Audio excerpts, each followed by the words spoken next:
The Indian economy rebounded very sharply in the second quarter of 2020 because of the severe lockdown in the first quarter and perhaps lack of any fear of another wave. Will it be much worse this time, or will it be even better because the economy was not anyway locked down so much? Those are the questions I've been asking Anantha, Nageswaran, Samiran Chakraborty and Dhiraj Nayyar. Well, before we went to the break, we were asking if exports would be a big differentiator. Samiran, that question to you. It's never been a large part of our economy, but it can become. What's your best sense? So Latha, you're right, and I think sometimes people miss it that if you include software service exports, then exports as a proportion of GDP is not small. It's almost 25% at the peak that we achieved. So, and then Dhiraj rightly pointed out that there are forward and backward linkages from the export-oriented sectors, which could help us a lot, because this is going to be the first year after 2005 when developed market growth is going to exceed emerging market growth. And that way, our exports could really help. But as an economist, or rather at a more projection level, the challenge that we'll have to deal with is that FY21 was almost of a current account surplus year. But FY22 is definitely going to be a current account deficit. And in a current account surplus year, the net exports contribution to GDP tends to be positive. But in a current account deficit year, that net exports impact, we will have to take it as negative. So statistically, it will probably not show up as much in the GDP numbers, but through its forward and backward linkages, I hope it helps GDP growth recovery in FY22 as well. Your take on rural, you didn't give us too many nuances. Net, do you think that the fact that a lot of agri-commodity prices are higher, terms of trade are in favor of agriculture, will nullify the impact of COVID? Or do you think rural will not be the force it was last time round? So there needs to be a distinction made between the agri part of rural and the non-agri part of rural. So the agri part of rural, I'm more confident about. Not only is the terms of trade improving, the monsoon forecast is correct. Every year we're doing a bumper crop of production. If you look at the rural wage growth data, then agri wage growth is far exceeding the non-agri wage growth in the rural sector. Where the differences could be compared to the first wave is that in the first wave, about 10-15 million people went for this reverse migration and went back to rural. So their demand added on to the normal rural demand, and overall the rural demand looked much rosy. The second effect is the entire fiscal stimulus of the first wave, or a very large part of it, was directed towards the rural economy, which gave it that extra spark.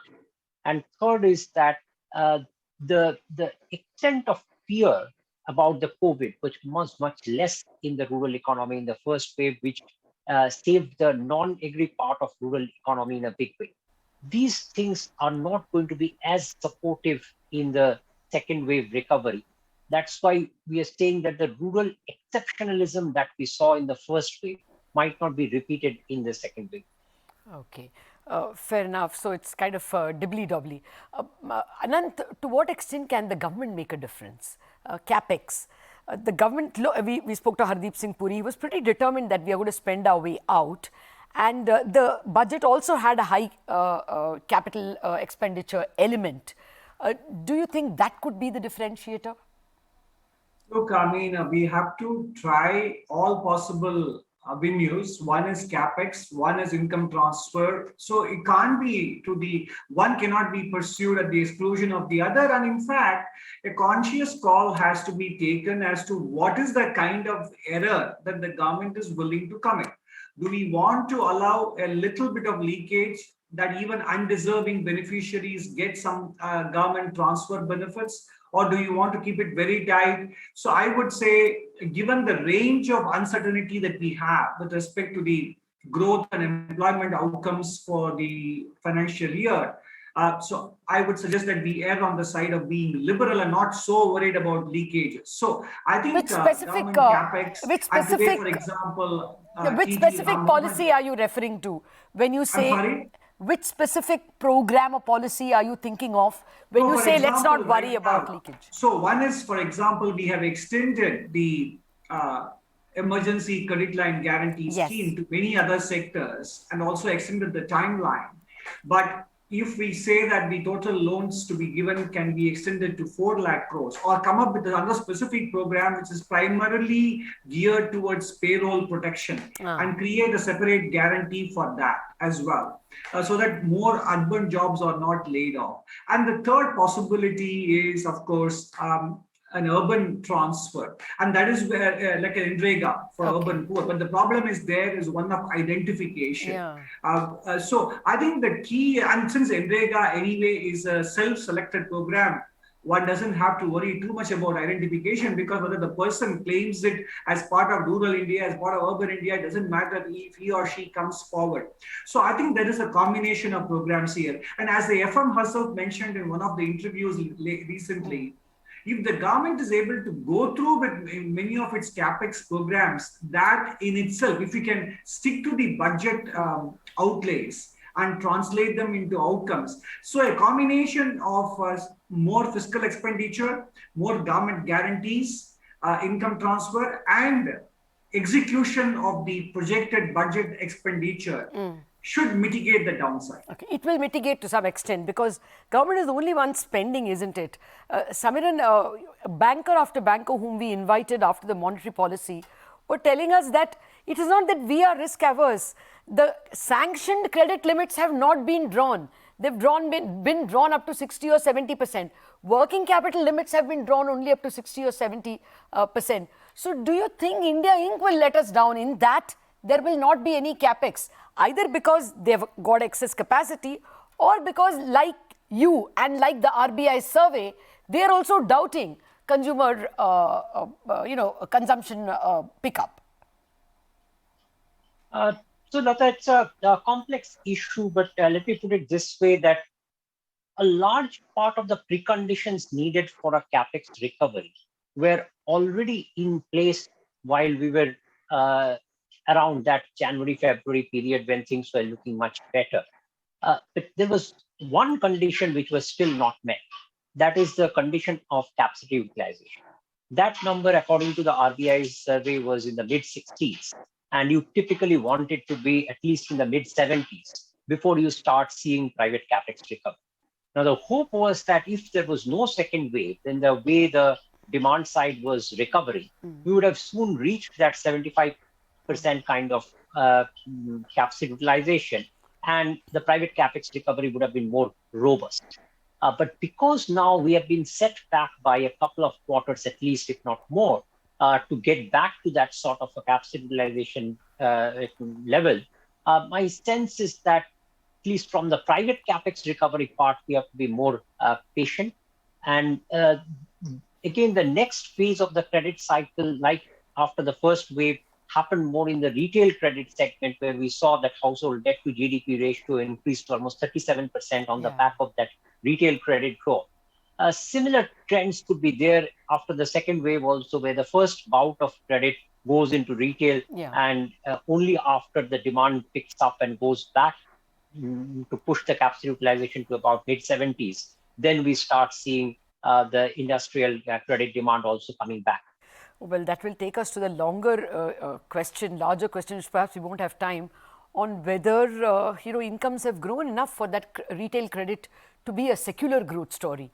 There are worries about that because of job creation issues, but I don't have time to discuss that. I very quickly want to ask Dhiraj, I only have a minute, but you best represent the industry's animal spirits and capex desire. Is it there at all? I think, there's absolutely no reason to believe it's not there. And as I said, there's one aspect which is domestic demand. And I'm not one who believes that, capital expenditure by the government can do much, because, government at the end of the day is 13% of GDP government spending. So even if you raise it by a couple of percentage points, I still think more than capital spending, if you want a short-term impact, cash transfers to the poor would be more effective. But I think that would be a quicker way to revive demand. But I think definitely the animal spirits are there. You can already see, there's a part of the economy, the unicorn space, the startup space, which is doing very well. Even old economy companies, if you look at the quarterly results, profits, it's not all gloom and doom at all. And I think there's a lot of appetite. Of course, uncertainty is there, and uncertainty is never good for either investment or consumption. The one point I would like to make, the one thing the government can again do if they want to revive animal spirits and give a real kick is to expedite a disinvestment program. It's been on the table for 3-4 years. Again, asset values are at a high, stock markets are at a high.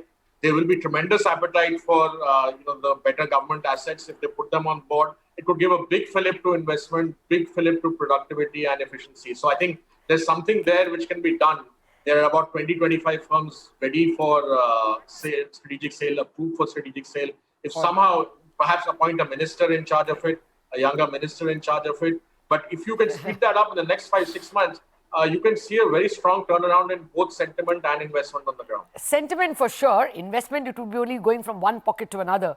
But whether that will lead to... No, it's not going from one pocket, right?